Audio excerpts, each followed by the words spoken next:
शादी के बाद अगर रात में कोई सफेद साड़ी वाली औरत तुम्हारे बाल सहलाए और फुसफुसाए, मेरी शादी अधूरी रह गई, तो समझ लो शंखचुन्नी आ चुकी है। बंगाल के नदिया जिले में बसा हुआ गांव था कृष्णपुर।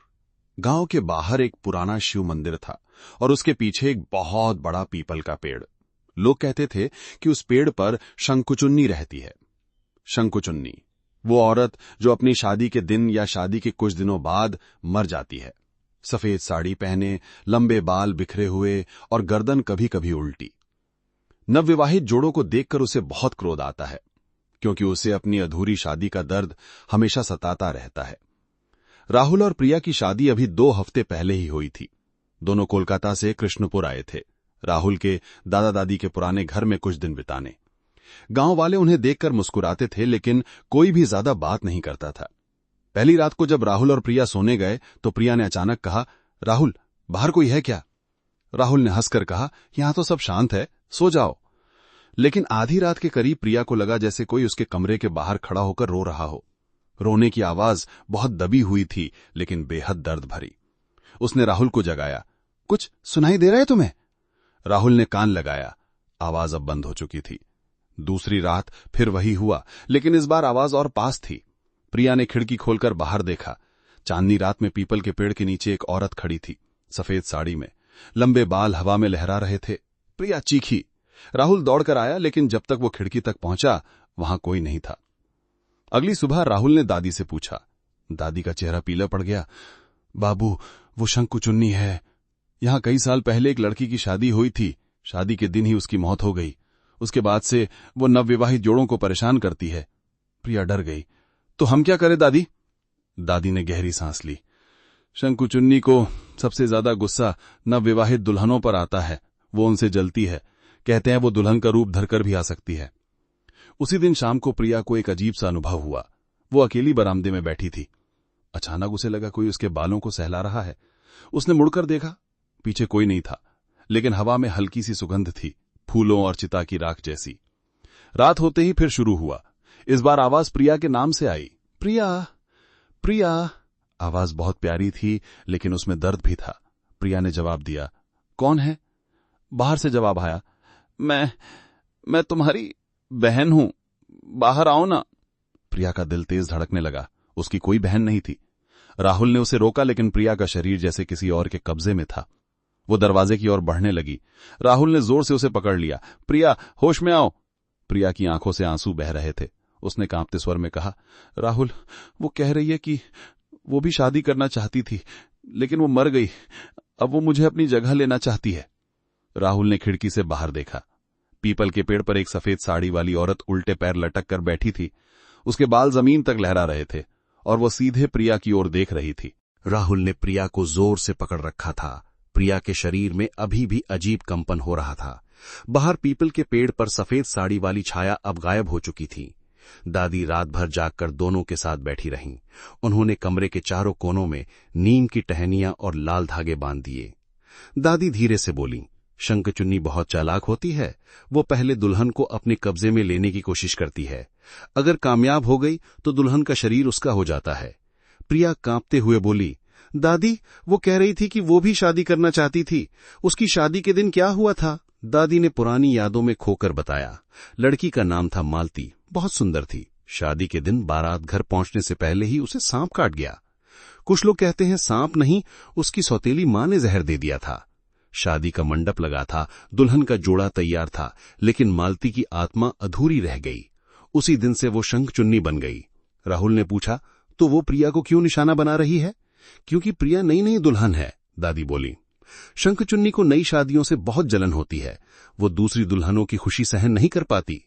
दूसरी रात और भी भयानक थी। रात के 12:10 पर प्रिया अचानक बिस्तर पर सीधी बैठ गई। उसकी आंखें आधी बंद थीं। उसकी आवाज अजीब ढंग से बदल गई थी, जैसे किसी और औरत की हो। राहुल, मुझे छोड़ दो, मुझे शादी करनी है। राहुल डर गया। उसने प्रिया को झकझोरा, प्रिया, प्रिया, होश में आओ। प्रिया की गर्दन अचानक एक झटके से उल्टी हो गई। अब उसका चेहरा पीठ की तरफ था। वो धीरे धीरे बोली, मालती की आवाज में, मेरा मंडप लगा था, मेहंदी लगी थी, लेकिन मैं मर गई। अब ये दुल्हन मेरी हो जाएगी। राहुल चीखा और पीछे हट गया। प्रिया यानी शंखचुन्नी धीरे धीरे बिस्तर से उतरी। उसके बाल बिखर गए थे। सफेद साड़ी उसके शरीर पर दिख रही थी, हालांकि प्रिया ने लाल साड़ी पहनी हुई थी। राहुल ने तेजी से नीम की टहनी उठाई और प्रिया के चेहरे के सामने घुमाई। शंखचुन्नी जोर से चीखी। प्रिया की गर्दन फिर से सामान्य हो गई और वो बेहोश होकर गिर पड़ी। राहुल ने उसे गोद में उठाया। प्रिया के गले पर लाल निशान बन गए थे, जैसे किसी ने दबाया हो। सुबह होते ही दादी ने गांव के पुराने तांत्रिक को बुलाया। तांत्रिक ने घर में प्रवेश करते ही कहा, बहुत तेज शंखचुन्नी है, वो प्रिया के अंदर घुसने की कोशिश कर रही है। अगर 3 रात और ऐसे ही गए तो प्रिया हमेशा के लिए चली जाएगी। तांत्रिक ने राहुल से कहा, शादी के मंदिर में जाकर मालती की आत्मा को शांति देने का उपाय करना होगा, लेकिन शंखचुन्नी आसानी से शांत होने वाली नहीं। वो अब तुम दोनों को मार डालना चाहती है। उसी शाम प्रिया ने राहुल से कांपते हुए कहा, राहुल, मैं सपने में देख रही हूं कि वो मेरी जगह शादी कर रही है और मैं उसकी जगह जल रही हूं। राहुल ने प्रिया को गले लगाया, लेकिन उसे एहसास हो गया था कि शंखचुन्नी अब सिर्फ प्रिया को नहीं बल्कि दोनों को निशाना बना चुकी है। तीसरी रात सबसे खतरनाक थी। तांत्रिक ने सारी तैयारी कर ली थी। घर के मुख्य द्वार पर काला तिलक, नीम की टहनी और लोहे का त्रिशूल रख दिया गया था। लेकिन जैसे जैसे रात बढ़ रही थी, हवा में भारीपन बढ़ता जा रहा था। राहुल प्रिया के बगल में बैठा था। प्रिया की हालत बहुत खराब हो चुकी थी। उसके गले पर निशान गहरे हो गए थे और वो बार बार बेहोश हो रही थी। रात के ठीक 11:55 बजे दिए की लौ अचानक हिलने लगी। फिर आवाज आई, प्रिया, राहुल, दोनों आओ ना, मेरा मंडप अभी भी लगा हुआ है। आवाज अब घर के अंदर थी, बहुत पास। अचानक प्रिया की आंखें खुली, लेकिन अब वो प्रिया नहीं थी। उसकी गर्दन एक झटके से उल्टी हो गई, चेहरा पीठ की तरफ। सफेद साड़ी उसके शरीर पर साफ दिखने लगी। शंखचुन्नी हंसी, अब ये शरीर मेरा है, तुम्हारी प्रिया अब मेरे अंदर कैद है। राहुल चीखा और त्रिशूल उठा लिया, लेकिन शंखचुन्नी यानी प्रिया का शरीर तेजी से दीवार पर चढ़ गई, उल्टे पैरों के साथ। उसके बाल जमीन को छू रहे थे। तुम मुझे नहीं मार सकते, मैं पहले ही मर चुकी हूं। राहुल ने नीम के टहनी और त्रिशूल दोनों से हमला किया। शंखचुन्नी चीखी और छत से नीचे कूद गई। उसकी आंखों से खून बह रहा था। तभी तांत्रिक ने बाहर से चिल्लाकर कहा, राहुल, मालती के मंडप की जगह ले चलो, जल्दी। राहुल ने प्रिया को यानी शंखचुन्नी को कंधे पर उठाया और पुराने मंदिर की ओर भागा। पीछे पीछे दादी और तांत्रिक भी दौड़े। पुराना मंडप जहां मालती की शादी होनी थी, अब वहां सिर्फ राख और टूटे फूल पड़े थे। जैसे ही राहुल वहां पहुंचा, शंखचुन्नी उसके कंधे से छूटकर जमीन पर गिर गई। उसका शरीर बुरी तरह कांपने लगा। शंखचुन्नी चीखी, ये मेरी शादी थी, तुमने मुझे छीन लिया था। तांत्रिक ने मंत्र पढ़ना शुरू किया। राहुल ने प्रिया के माथे पर हल्दी और कुमकुम लगाया। धीरे धीरे प्रिया की गर्दन सामान्य हुई। शंखचुन्नी का रूप अलग होने लगा। सफेद साड़ी वाली औरत अब अलग से दिख रही थी, रो रही थी, चीख रही थी, मुझे शांति दो। शंखचुन्नी रोई, मुझे अपनी शादी पूरी करनी है। तांत्रिक ने आखिरी मंत्र बोला और मंडप की राख में अग्नि जला दी। एक तेज चीख के साथ शंखचुन्नी की छाया हवा में घुल गई। प्रिया होश में आई। वो बेहद कमजोर थी लेकिन जिंदा थी। राहुल ने उसे गले लगाया। दादी ने आंसू पोंछते हुए कहा, आज के बाद शायद शंखचुन्नी शांत हो गई हो, लेकिन याद रखो, अधूरी आत्माएं कभी पूरी तरह जाती नहीं। शंखचुन्नी के गायब होने के बाद 3 दिन तक सब कुछ शांत रहा। प्रिया धीरे धीरे ठीक हो रही थी। राहुल ने सोचा कि अब सब खत्म हो गया, लेकिन चौथी रात राहुल आधी रात को अचानक उठ गया। बिस्तर के पास कोई खड़ा था, सफेद साड़ी, लंबे बाल। मालती मुस्कुरा रही थी। इस बार उसका चेहरा शांत था, लेकिन आंखों में अभी भी भूख थी। तुमने मुझे शांत नहीं किया, उसने धीरे से कहा, तुमने मुझे सिर्फ रोका है। राहुल ने देखा, प्रिया बिस्तर पर नहीं थी। प्रिया कहां है? राहुल चीखा। शंखचुन्नी हंसी, वो अब मेरे पास है।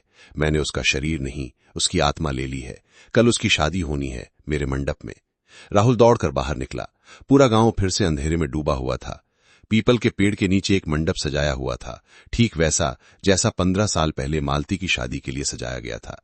मंडप में प्रिया बैठी थी दुल्हन बनकर। उसकी आंखें बंद थीं। उसके चारों तरफ फूल और दिए जल रहे थे। राहुल भागकर वहां पहुंचा। प्रिया, प्रिया, उठो। लेकिन प्रिया ने आंखें खोली तो उसकी आंखें पूरी सफेद थीं। शंखचुन्नी प्रिया के शरीर में पूरी तरह बैठ चुकी थी। अब मेरी शादी पूरी होगी, शंखचुन्नी बोली, और तुम मेरे दूल्हे बनोगे। राहुल के पैर फिर जमीन से चिपक गए। शंखचुन्नी ने उसके गले में फूलों का हार डाल दिया। तभी दादी और तांत्रिक दौड़ते हुए आए। तांत्रिक ने तेज आवाज में मंत्र पढ़ना शुरू किया। शंखचुन्नी चीखी, मुझे मेरी शादी चाहिए, मुझे न्याय चाहिए। राहुल ने आंखों में आंसू भरकर कहा, मालती, तुम्हें न्याय मिलेगा, लेकिन प्रिया को छोड़ दो। उसने अचानक प्रिया यानी शंखचुन्नी को गले लगा लिया और जोर से बोला, मैं तुमसे शादी करता हूं, लेकिन सिर्फ इस जन्म में नहीं, अगले जन्म में। वादा करता हूं, अब प्रिया को छोड़ दो। एक पल के लिए शंखचुन्नी शांत हो गई, उसकी आंखों में आंसू आ गए। वादा, उसने फुसफुसाया। वादा, राहुल ने कहा। शंखचुन्नी ने प्रिया के शरीर को छोड़ा। सफेद साड़ी वाली छाया अलग हो गई। वो मुस्कुराई, इस बार सच्ची मुस्कान के साथ। अब मैं जा रही हूं, लेकिन याद रखना, तुमने वादा किया है। धीरे धीरे शंखचुन्नी की छाया हवा में घुल गई। प्रिया होश में आई। वो राहुल से लिपट कर रो पड़ी। मंडप के सारे दिए एक साथ बुझ गए। दादी ने राहुल के सिर पर हाथ रखा और बोली, तुमने जो किया वो बहुत कम लोग कर पाते हैं। तुमने शंखचुन्नी को न्याय दिया। न तो दोस्तों, यहीं खत्म होती है आज की कहानी। कैसी लगी आज की कहानी? कमेंट में जरूर बताना। आपको सबसे ज्यादा कौन सा हिस्सा डराया या फिर कौन सा ट्विस्ट पसंद आया? अगर कहानी पसंद आई हो तो लाइक करना न भूलें, चैनल को सब्सक्राइब कर लें और बेल आइकन दबाना मत भूलना, ताकि हर नई कहानी आप तक सबसे पहले पहुंचे। अगली कहानी और भी डरावनी और रोचक होने वाली है। मिलते हैं कल रात ठीक 7 PM पर। अब सोने से पहले एक बार फिर सोच लेना, क्या सचमुच अकेले सो पाओगे? अच्छी रात, या कहें डरावनी रात। 7 PM स्टोरी, जहां कहानियां कभी खत्म नहीं होती। जय श्री राम। नमस्कार।